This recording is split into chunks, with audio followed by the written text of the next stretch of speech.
Here we go!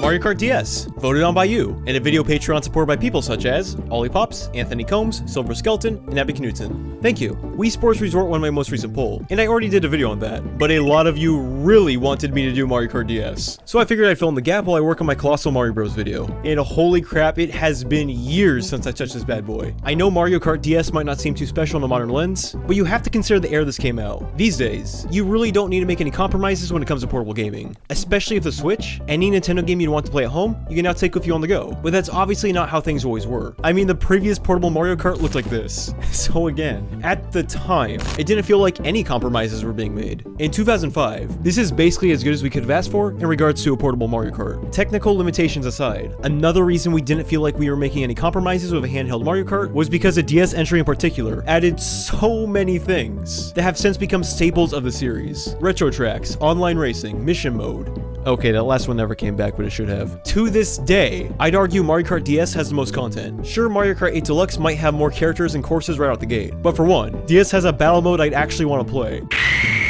And that mission mode really rounds out the experience. So going into this, I'm going to be fairly critical. This was my very first DS game ever. In fact, it's the game my DS came with. And I don't want to sound like a nostalgia-blinded baby. So if I start critiquing certain components, and I will because I want to be fair here, I don't want to see anyone flipping the hell out. It seems like even when I'm positive as hell like I was for Resort, for example, there's always a handful of people that get real upset about my few unenthusiastic comments. So I'll just say right now, I love this game. And don't you try to rant about me thinking otherwise. We got Grand Prix, Time Trials, Versus Mode, Battle Mode, and new and exclusive to DS, Mission Mode. We'll be going through these one by one, so let's start with the basics. You start with your basic 8 playable characters. You know the ones. Mario, Luigi, Bowser, Peach. Then there's 4 unlockable characters here, one of which being the classic NES accessory, Rob. I know there's some people that aren't fans of his inclusion because he's not a real Mario character or whatever, but if it's somehow okay to have Link, Villager, and Inkling in Mario Kart, then I think ROB is a worthy addition as well. Personally, I like him a lot. The other newcomer is Dry Bones for all those edgelords out there. It's a good selection of characters, and most of the character models look good for DS. Emphasis on most. Bowser's got his face stuffed with pound cake, and the Big M himself looks like total ass. He looked fine in Mario 64 DS, and that was a launch title, so who knows what happened here. The game in general just has inconsistent visuals. The courses look great for DS. All of them, really. But then you have stuff like the Koopa shells, which are literally just a stationary paper cutout. I understand the DS doesn't have much memory to spare, and making each item a 3D model may have been too taxing on the hardware. But for fuck's sake, you can at least animate the sprite. Even the Game Boy Mario Kart did that. Mario Kart 64 did that as well, and that was so well animated. I bet many people didn't even know it was a 2D image. Even still, it's hard to complain too much when the game consistently runs at a solid 60 frames. So if Mario looking like a bootleg carnival toy was the price to pay, then I think that's a fair concession. After all, fluent racing should be the primary focus on a kart racer. This is as nitpicky as it gets, but while we're on the subject of graphics, I thought I'd mention this because it even bothered me as a kid. I'm not here to give you guys a damn science lesson, but in short, the color fire in most situations directly translates to its temperature. Fire that is blue is much hotter than fire that is red. In fact, the color of stars is how astronomers determine how hot a star is. So in Double Dash, the color of drifting sparks goes from yellow to red to finally blue. The implication, I thought, was that the sparks your wheels are kicking up are getting hotter while you maintain a drift. But ever since DS, it goes from blue to red. Why? Then in Mario Kart 8 Deluxe, they really screwed things up by making it go from blue to red and then back to purple. Again, this is such a whatever thing that doesn't really matter, but it bugged me for years. And now I hope it'll bug you. So you're welcome.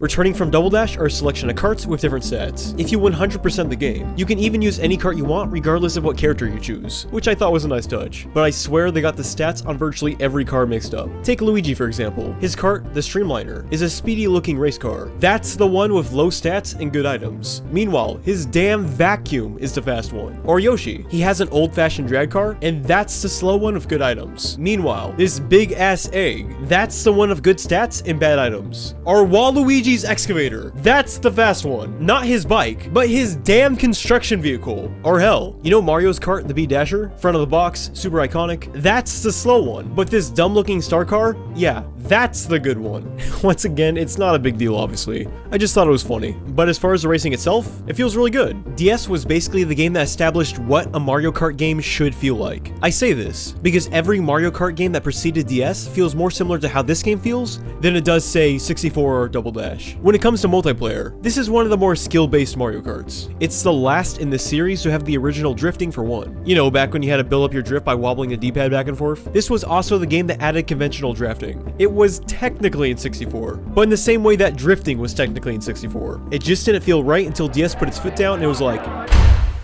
okay, listen here, you goobers, this is how it's done.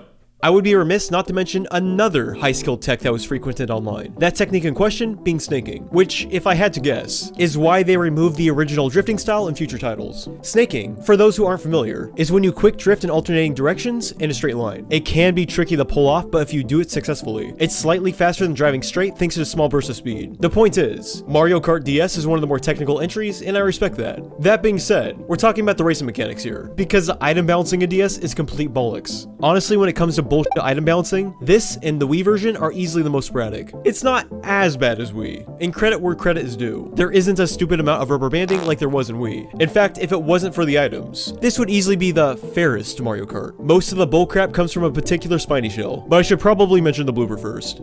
Everyone's favorite item. This is the game the item premiered in, and okay, can we just be real for a sec? How come out of all the items they have removed, it's the blooper that stayed? Mario Kart Wii added the Mega Mushroom, and I thought that was cool. But no, that never came back. Guess what did though? The blooper. Bloopers, for anyone who hasn't played a Mario Kart in the past 10 years, is an item that covers your screen with ink. It doesn't slow you down or anything. It's all artificial. There is no happy medium of bloopers. Either it makes your whole screen black, or it's like how it is in Wii, where it hardly matters. Plus, they don't have a perceivable effect on computers. I think you see them swerve left to right a little on straights, but that's about it. If they want to keep bloopers but give them a more tangible effect, they should spray your tires with ink, making you slip more. I know people would still complain about them being annoying, but firstly, it would be no more annoying than not being able to see your damn screen. And two, at least it wouldn't feel useless when you got the item yourself. Transitioning to the other items here. I don't know if this was supposed to happen, but I really appreciate this design choice if it was. I had a triple banana behind me, and then when I got chased by a red shell, I lost all of them. This might sound like a bad design choice, but I think it's smart, and here's why. Me and my ex-roommates used to play Mario Kart Wii all the time. And basically, if someone got into first and had a triple banana, that was it. There was no way in hell you'd pass them, because by the time you got 3 red shells, they probably already got another triple banana. But with this, triple bananas can be used offensively 3 times, but defensively once. It's way better than that circling banana bull crap they added in 8. The items go straight through that shit anyway. Or at least, that being an intentional design choice is what the optimist in me hopes. My cynical side knows the real reason is because red shells are cheap as hell in DS. If you hold an item behind you, you would expect not to get hit by a shell, right? Well, that would be some wishful thinking, because in many cases, the shell will go around your items. If my Discord is to be believed, this is an issue in the Wii version as well. I don't remember this in either, yet here I am talking about it. The items in general make getting 3 stars in Grand Prix a complete nightmare. In later games, as long as you get first in all 4 tracks, you were rewarded 3 stars, which was a good change if you ask me. Here in DS, however, it's all about how fast you complete each course. And that's a problem when how many blue shells you get hit with is 100% random. Yup, it's time to talk about these boys. These are seriously the one thing I distinctively remember from DS. There were blue shells up the ass. Don't be surprised if you get hit by 3 of these before your race is over. There was one race where 4 of them popped up, and in a situation where everyone is neck and neck, aka, it's not impossible to overtake first. There should never be a chance for one to pop up. I don't think I'm alone when I say these should only pop up when a single red shell just won't cut it when overtaking the lead. I'm actually one of the few people that doesn't mind the blue shell's inclusion in moderation, but they shouldn't be popping up right before the finish line. They are especially a problem in Rainbow Road, because if you get hit by a blue shell when you're upside down like I did here, you're boned. That's a huge setback, and obviously you can't control when a blue shell is going to hit you, so it feels slightly unfair. Ironically, the DS Rainbow Road would be great in Mario Kart 8 with its anti-gravity, because there, being hit upside down wouldn't behave any differently. I suppose that's my cue to start talking about the tracks. While it's not the best selection of courses we've seen, in fact I forgot about a lot of these until I started playing again. When Shroom Ridge came up, I was literally like, oh yeah, that exists. But there's some real classics here. Delfino Plaza is great, TikTok Clock and Airship Fortress are pretty solid as well. Luigi's Mansion runs circles around that crappy haunted house track in 8. Peach Gardens is surprisingly one of my personal faves. And DS happens to have one of the best Bowser Castle maps. However, we need to address the elephant in the room. Not everyone will be happy with this, but please try to hear me out. Waluigi Pinball. I don't think it's the perfect map people praise it to be. Let's look at what it did right first. Theming. To begin with, that song slaps hard. It was even remixed in Smash Bros. It's that good.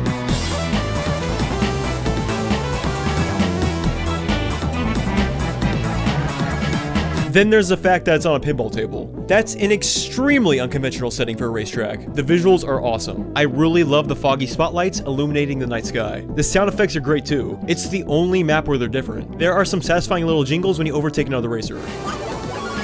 The item roulette sounds different. And even the lap signifier sound effect is all 8-bit.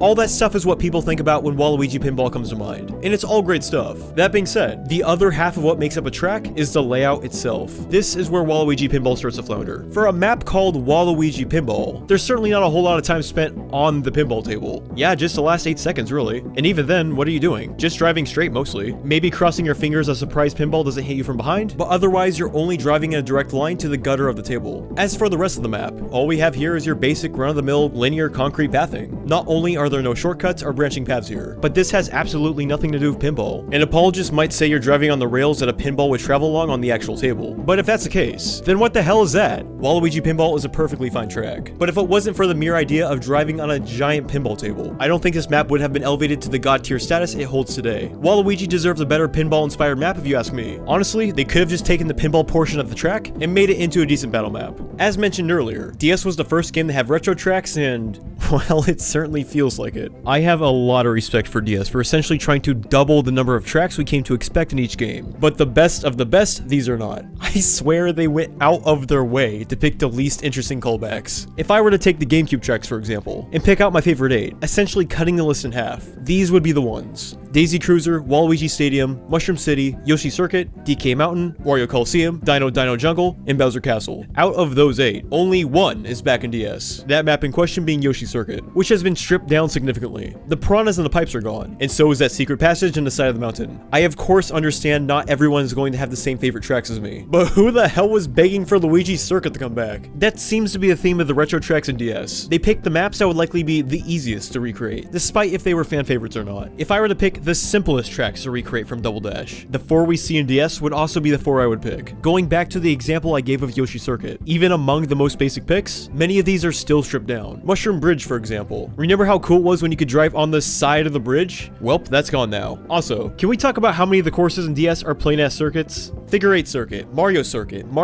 1, Peach Circuit, Luigi Circuit GameCube, and Yoshi Circuit. That's a lot of tracks that are just your basic raceways. I'm not trying to come down too hard on DS for all this, because clearly it stands out in other areas. In fact, we have yet to get to my favorite parts of Mario Kart DS, so don't worry. And to be fair, I didn't even notice this as a kid. I just bring it up because, again, I played this game non-stop when I was younger, so I only think it's fair to analyze each Mario Kart with my rose-tinted goggles off. Besides, they had to start somewhere. Credit where credit is due. This was the first game of retro tracks, so perhaps it's harsh of me to be this critical on their first attempt. It's also likely these reservations were made because of the space limitations on a DS cartridge. Either way, by the time the Wii version came out, they got their shit together with the retro stuff. After collecting my complete thoughts on the game, it became pretty obvious its strong suit is not the racing mode. The racing is still tons of fun, of course. I played it endlessly as a kid, and I love how technical the mechanics feel compared to the sequels. But compared to what we've seen recently, the battle mode and mission modes are so much better than any non-racing offerings in the new Mario Karts that it outshines the heart of DS itself. Well, how about you say we get into the good stuff? Let's talk about battle mode. Battle mode in DS is awesome. We got 2 modes here, Classic Balloon Battle and Shine Runners. Balloon Battle is as it used to be. You know, none of that you can't die bullcrap. Here, it's last man standing.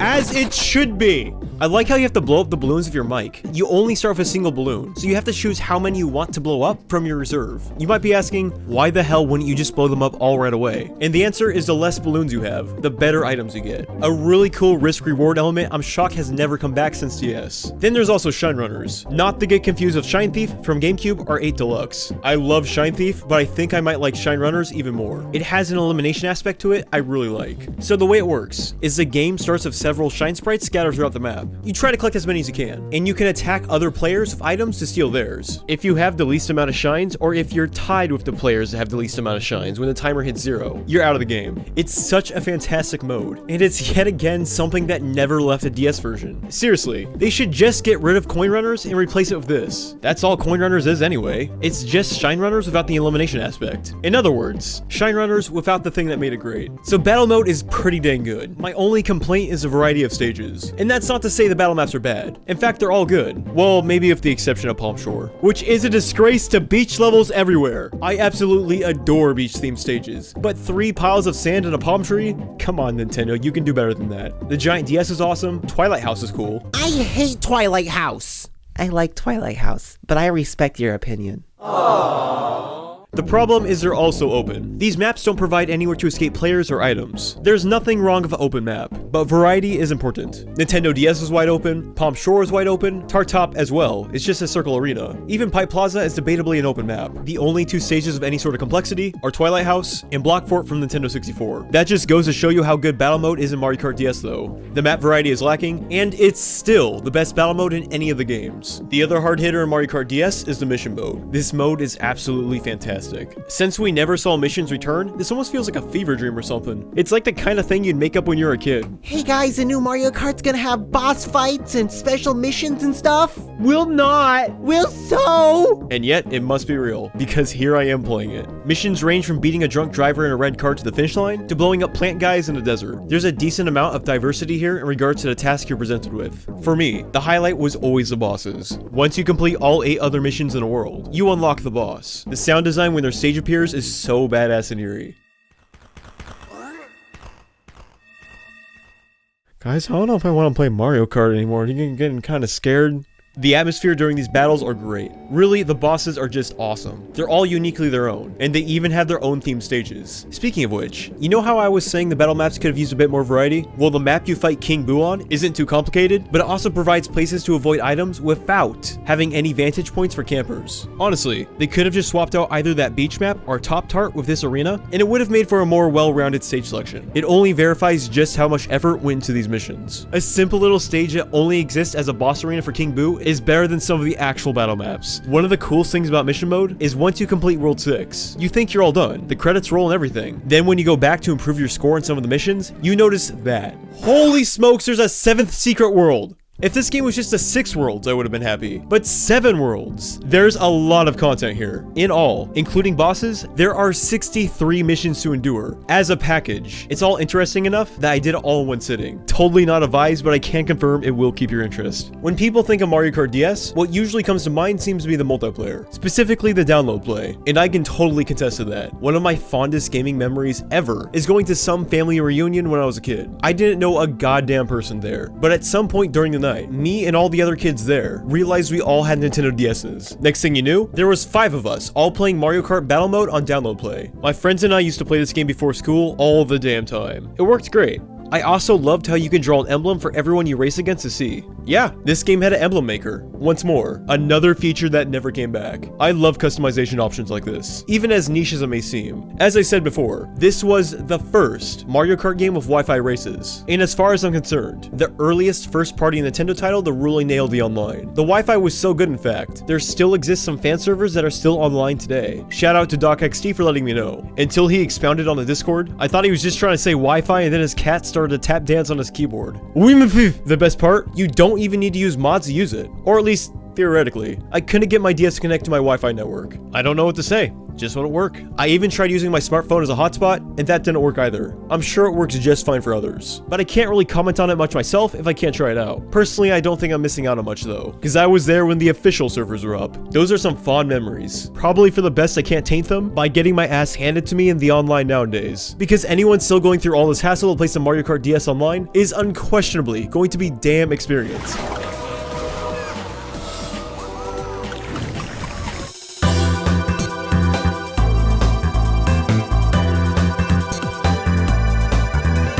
Mario Kart DS was a great game then, and it's still a great game now. Outside Muppet Face Mario, most everything here is aged pretty well. As far as my handful of critiques are concerned, well, those are always minor problems. It's not like time made them worse. Nevertheless, clearly all my nitpicks are just that. Nitpicks. Because in the grand scheme of things, it was a lot of fun revisiting this entry. Not to mention, this is easily the Mario Kart I've dumped the most hours into. There are a few hiccups, but so what? Every Mario Kart has some rough patches. When it comes to analyzing the series, I find people rely too heavily on their nostalgia to determine which one is the best. Basically, if it's the entry in the series people fondly remember playing the most, that's automatically the best one. Some people will even go as far as to say a specific entry dominates on all fronts and has zero problems. As far as I'm concerned, that has yet to happen. No game in a series is perfect, but likewise, I think there has yet to be a downright bad Mario Kart.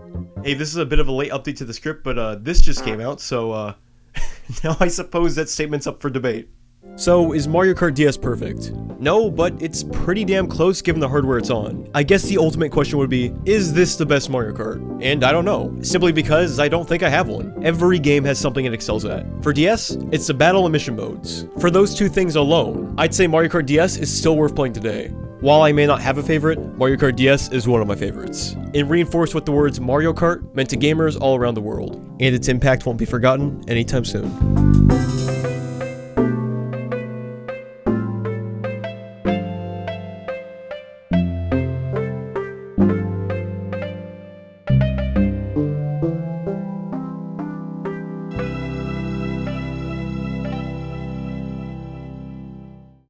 Hey, thanks for watching! This video is funded by Patreons such as Amanda Guth, Rami Batter, Sen, Ken Colton, Zora.wav, King Cosmic, Chaz Robinson, Martin Hosterhagen, Jeffrey Long, Cashinator, Victoria Mars, Anthony Combs, and Abby Knutson. Thank you all so much. And until next time, have a good one.